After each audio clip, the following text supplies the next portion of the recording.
people now working from home are really gravitating toward those environments like the mountains and the beach where they used to vacation. Now they can live there.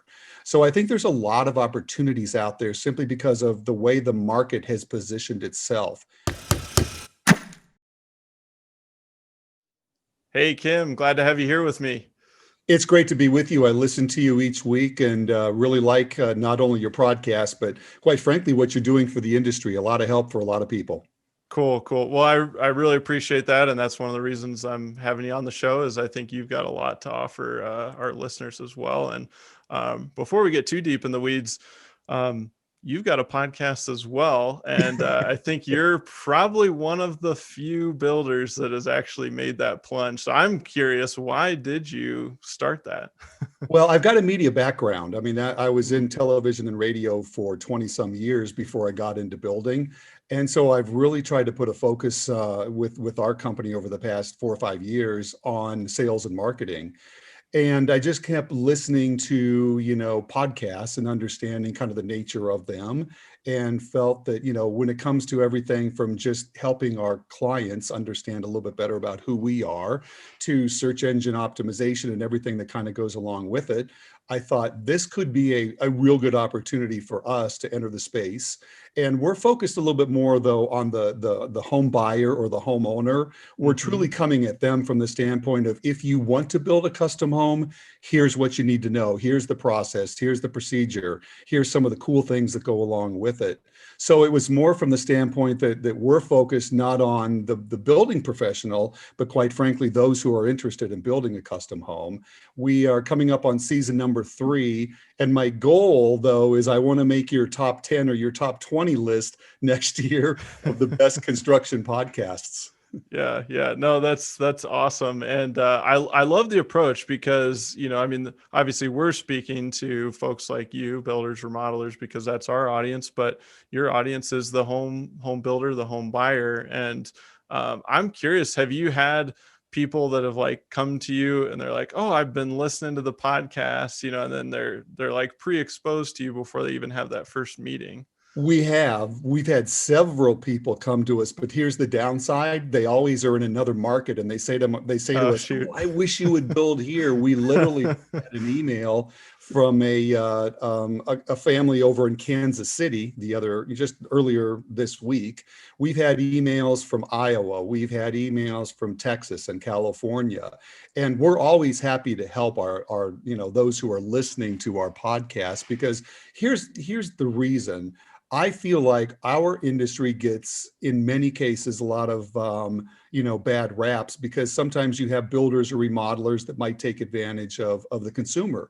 But there are so many really good builders and really good remodelers, you never hear their story. So if I can go out of my way to help one or two people and give them a real good impression about our industry, and they start to spread the word, to me, it's worth it. So it really doesn't matter to me if I'm helping someone in one of the other 49 states.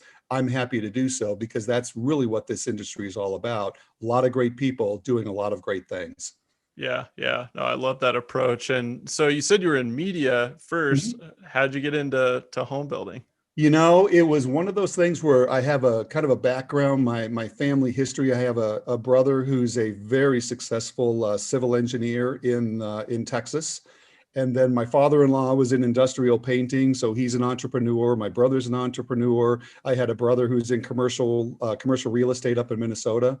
And I was working at the local TV station here, and my wife and I had our first couple of kids. They were both 2, 3 years old, and my wife wanted to go back to work, but she didn't want to do anything full time. So believe it or not, we started flipping homes. And while it was okay, Spencer, the problem I had with it is we always wanted to put too much into the homes.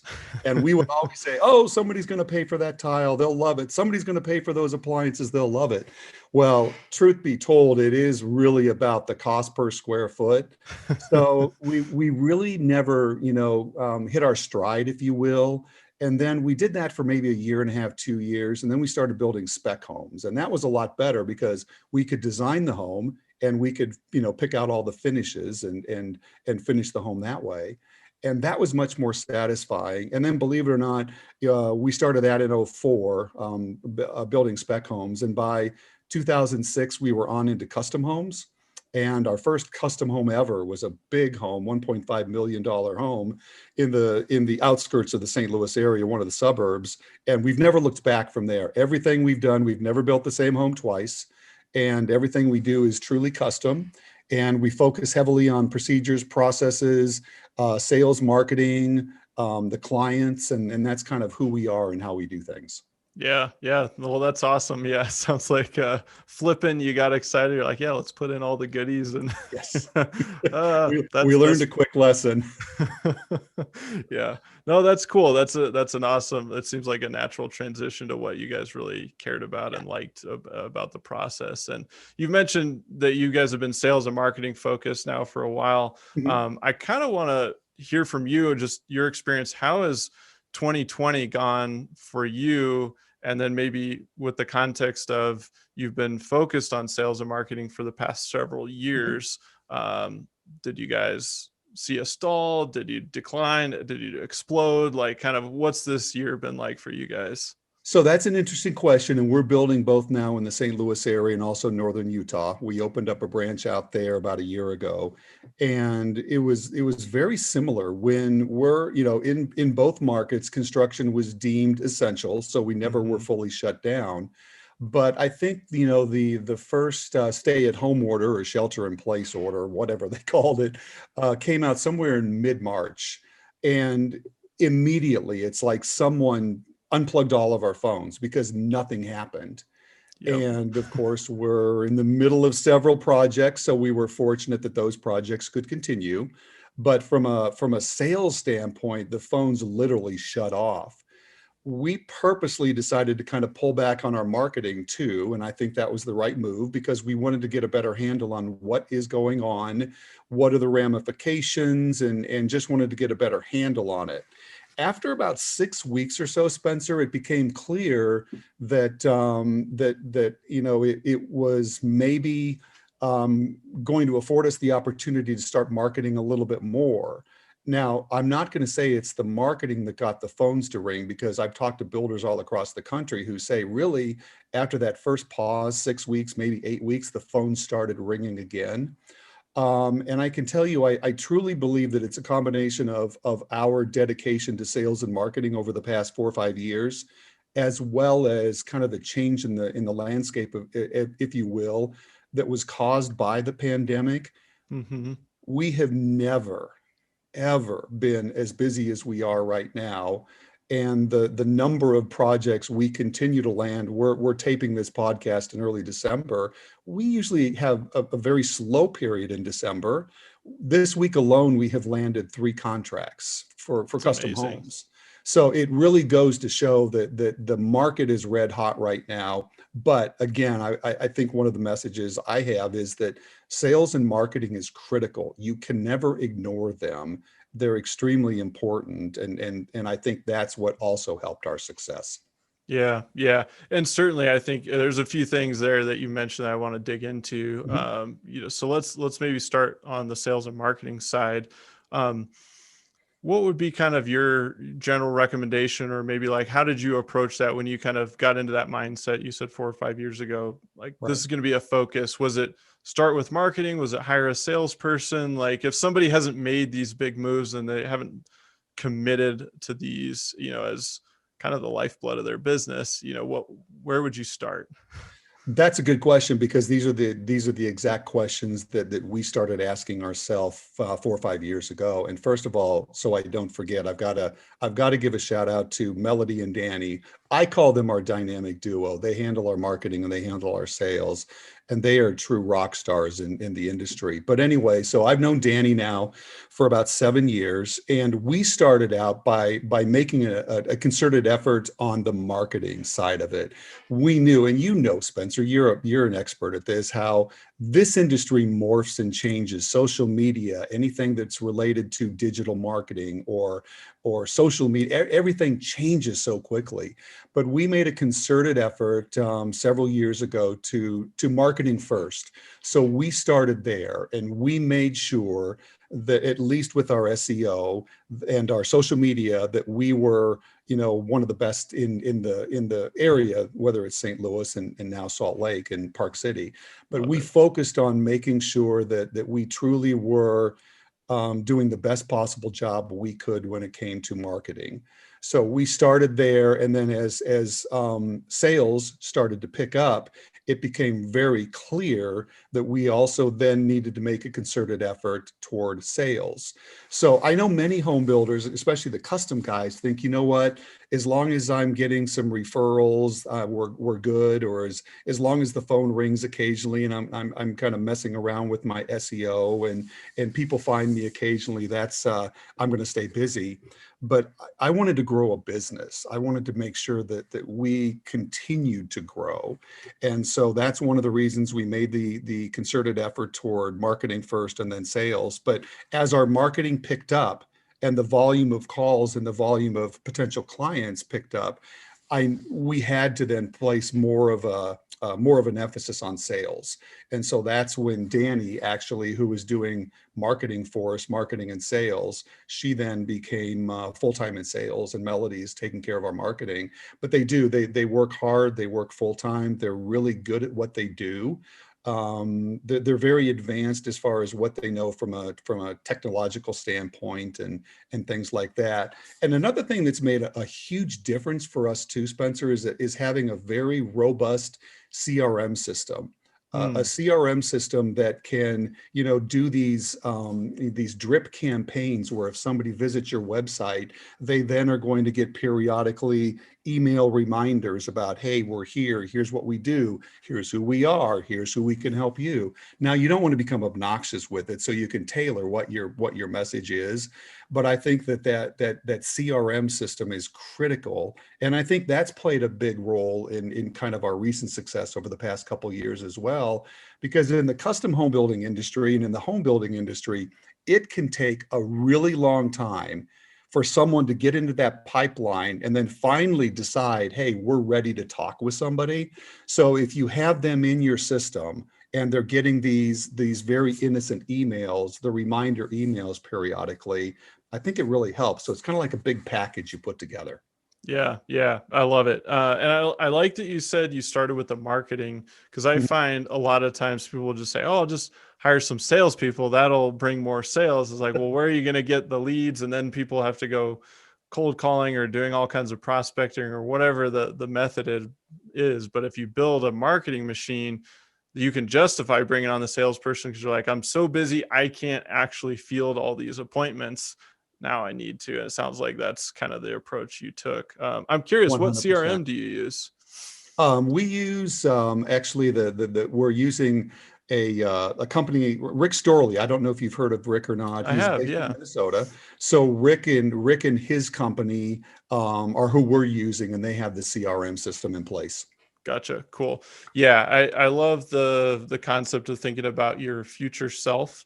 And so to your point, like buyers will sit in the background for months and months, if not years, and we just think that leads are people that call us today and want to start a project soon. But leads start way, way back. And It I'm is, and sure it's you have several amazing. examples of people that have been in your database for years and then they Mhm. finally are like, hey, let's roll.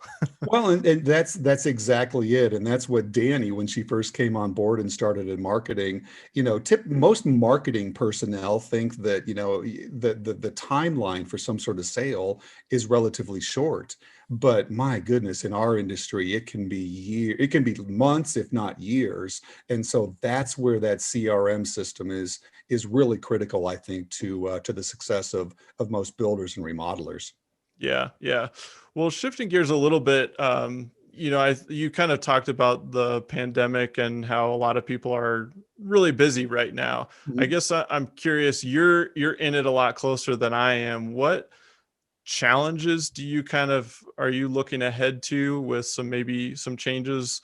But then what are some of the opportunities and maybe things you're going, hey, like we need to jump on these things, and these are good things for people to be thinking about in the industry. So I think the challenges continue to be, socially distancing the crews who are working on our job sites, and Hmm. making sure that in many occasions we have one trade in at a time, and that that your job sites are kept clean and sanitized. I think those continue to be the biggest challenges, to be honest with you. Supply chain disruptions continue to be somewhat of a challenge, especially we're finding with appliances, some with siding. Lumber prices was a huge problem for a long time. I'm a member of the National Association of Home Builders, actually one of their trustees, so I try to keep up on that. I know that lumber prices are back down to, to more, I will never say normal because we're still above where we were. They backed off a little bit, which helps. So we still have some headwinds out there when it comes to the pandemic. Then with it, we still don't know maybe what's going to happen with the new administration.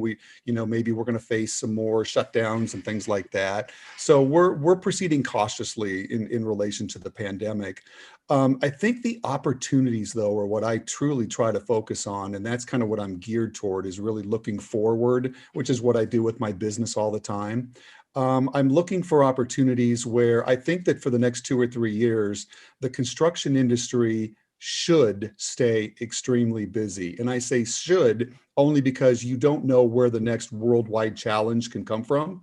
But Absolutely. if we don't have those challenges, I truly believe with low interest rates, with pent up demand, with new kind of norms when it comes to the people moving more to the suburbs and looking to work from home. So now they can build a house where, that's one of the things we're finding in Park City and Salt Lake City. People now working from home are really gravitating toward those environments like the mountains and the beach where they used to vacation. Now they can live there. So I think there's a lot of opportunities out there simply because of the way the market has positioned itself. I was one who felt like we were truly probably in position for some sort of a recession this year or maybe next year, but the pandemic has kind of taken care of that. So I truly believe that we have a long runway for really sustained growth for the industry, as long as we don't have some sort of a worldwide setback that nobody anticipates. Yeah, I agree with you because if everything we've seen and heard too, I mean, everyone would be doing these types of projects, they were typically higher income, so Mhm. they now are working at home. It's a lot of the service jobs that just got hammered. They weren't typically, high end custom building clients to begin with, and so to your point, those people are going, well, now I can work from anywhere. Where do I want to live? I've actually Yes. got this choice now. Before they were limited to these super big markets where maybe they had to get into something smaller, and now they can earn a high income but be in a lower cost market. So I think you're right. I'm curious, what has that process been like, opening up a new division in another state, pretty far away? I think, like, I live in Colorado Springs. I know the drive to St. Louis is like 12 hours, so it's I don't know, I'm sure it's been a journey.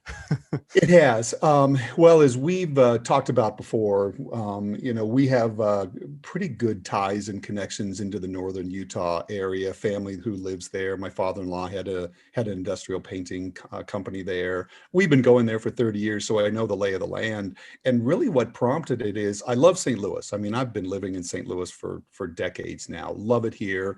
Obviously, that's where our headquarters is, but I'm one that doesn't like to sit still. I really like to, have something that I'm doing. And I wanted to continue to grow the business. I organized it. I got it humming from a standpoint of sales and marketing and organization. I really was looking for another opportunity. The thing about the St. Louis and the Missouri area is there's not a lot of population growth. There's not a lot of wage growth. And so I didn't see as much of an opportunity for the growth of the business. And then I'm an avid reader, so I read all the trade publications and try to study up on what's going on across the country. And really the West Coast, especially the areas like the Nevada, Colorado, Utah, Idaho even, and Arizona are just really growing very quickly. And Utah was always in either the top 5 or the top 10 markets in the country. Part of it's because of what they call Silicon Slopes, which is just south of Salt Lake City. It's a high-tech, a booming high-tech area. So a lot of people are moving out of California into Salt Lake City. A lot of companies are relocating to Salt Lake City because of the high-tech area. So it really just, I was actually sitting at a 4th of July party in Park City, Utah, and having a conversation with my sister-in-law and my wife, and it was like, holy cow, this light bulb just kind of goes off.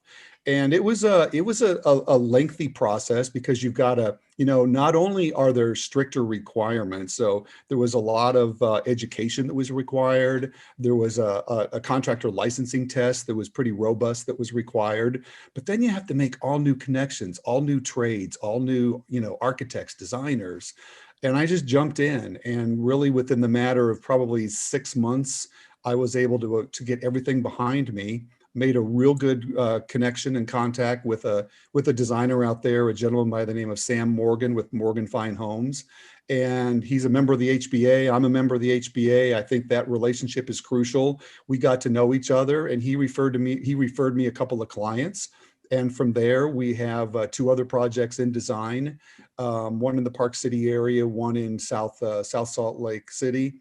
So it's just, it started to really take off there as well. I want that growth to be a little bit more slow and more controlled. We've got a general manager, we've got a superintendent on the ground out there, but I want to be a little bit more cautious about that growth, and just so it doesn't take off too quickly. I want to be a little bit more selective, if you will, regarding the projects that we do.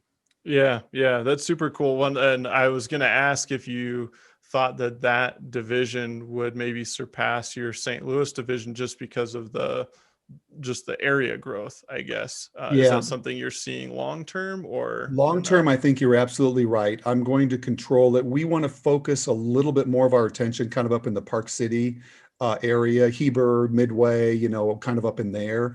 But I think long term, from a volume standpoint, it would not surprise me. But we're so busy right now in St. Louis, the number of projects and the volume, it may be hard to catch this area for a while, but that's okay. I really want to focus more on reasonable and responsible growth out there.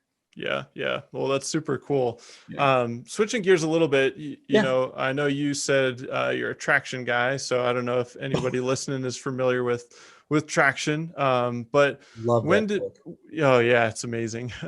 I feel like we implemented maybe, I don't know, 80% of it, but then I also got hooked on 4 disciplines of execution. So we incorporate a couple elements from that one, but I don't know. I'm a little ADD when it comes to books and that Yeah, sort of thing. I So spend quite a bit of time reading too, and I tell you that Traction by Gino Wickman and the Entrepreneurial Operating System, we followed that kind of like you. I mean, we really focused and followed it pretty hard. I think we started maybe 4 or 5 years ago. I was president of the St. Louis Home Builders Association back in 15 and 16, and as I was coming out of that, I knew I was going to have a little bit more free time, and so that's when we really started to focus on, and I used the book and I followed the book. And I'm a huge proponent. If you take that book and if you follow, just the steps that they outline for you. We never used a business coach, but I know they make the business coaches available. If you're mhm. interested, but it just made all the difference in the world when it came to organizing the business, everything from how to hire the right people to how to run a meeting, just really good information. And it's something that we followed religiously. And I think it's kind of gone along with our focus on marketing and sales and CRMs and procedures, processes. That's really, I think the procedures and processes really started to fall in place when I was focusing on this book, the Traction book by Gino Wickman. It's just been great for us.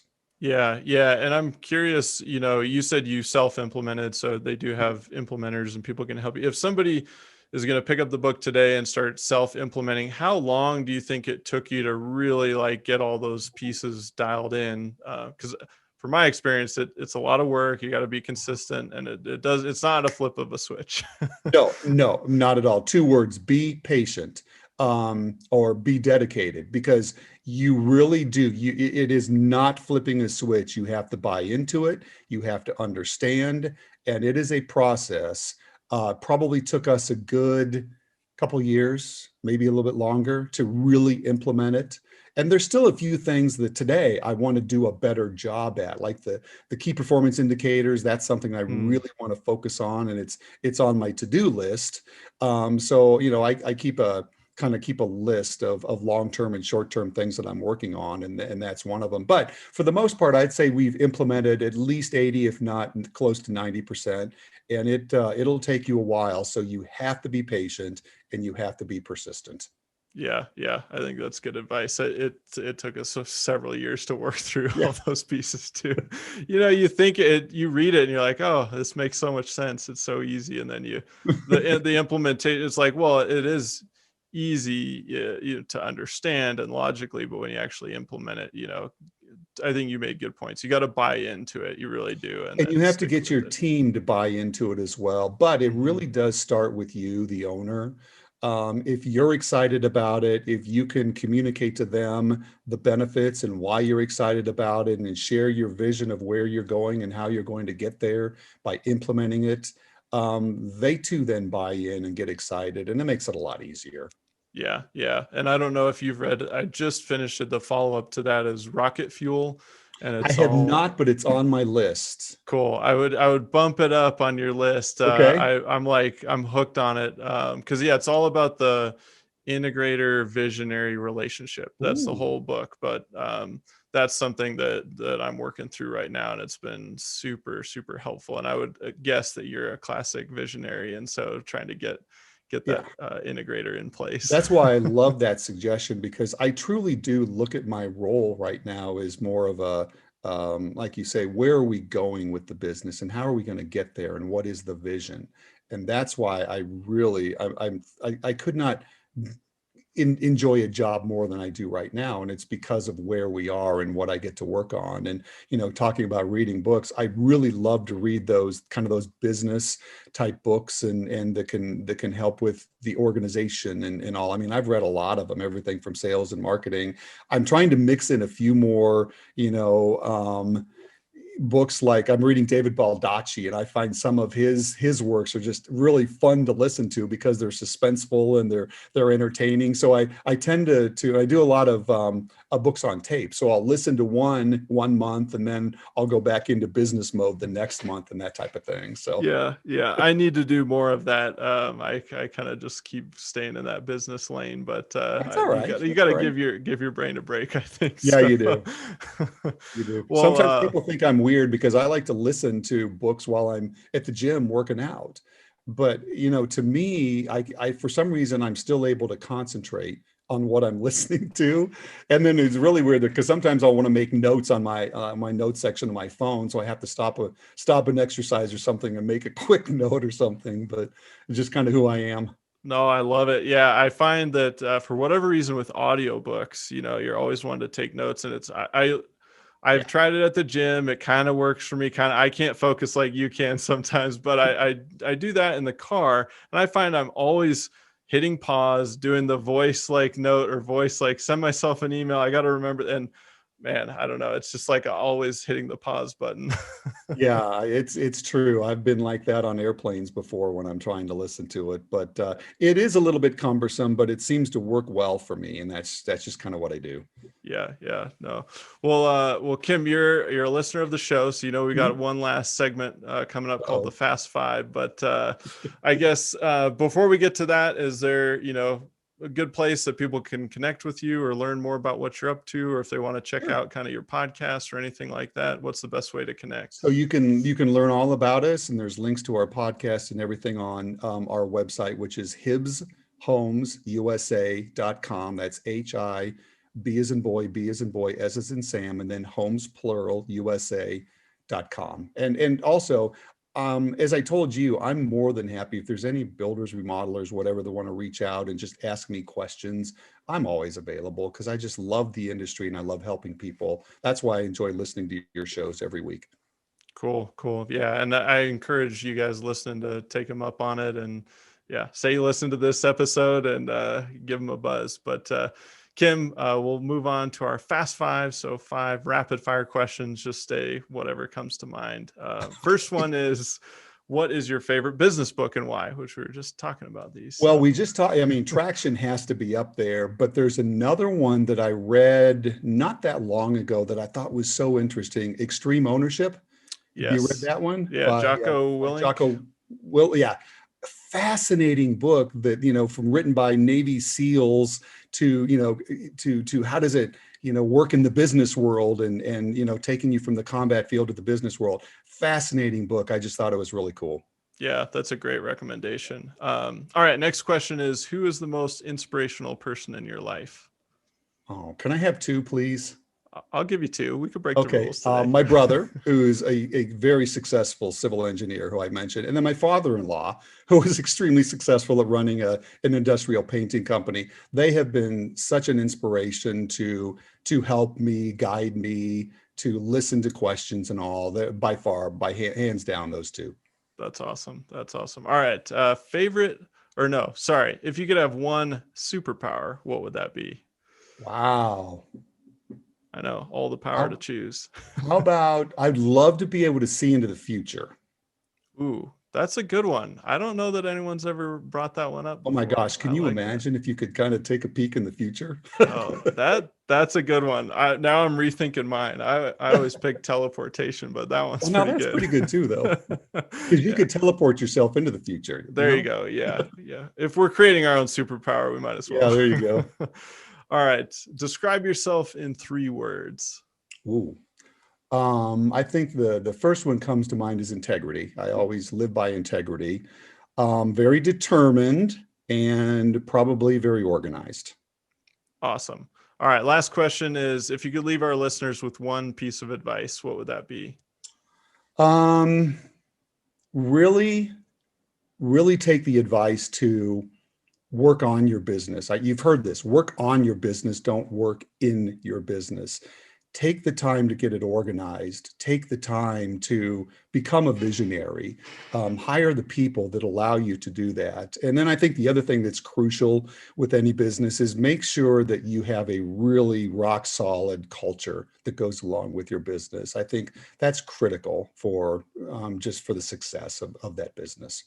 Yeah. Yeah. Great advice. Well, Kim, thanks so much for joining me today. This was awesome. Sure. It was my pleasure. Thank you so much. And again, love listening to you and your podcast each week. Keep up the good work because you really help a lot of people in the industry. Cool. Well, thank you. I appreciate that. Yeah. And for everybody listening, definitely head over, check out what Kim's doing with his podcast. I'm a big proponent of builders starting their own podcast. So go check it out. Use that as an example, and we'll see you next week.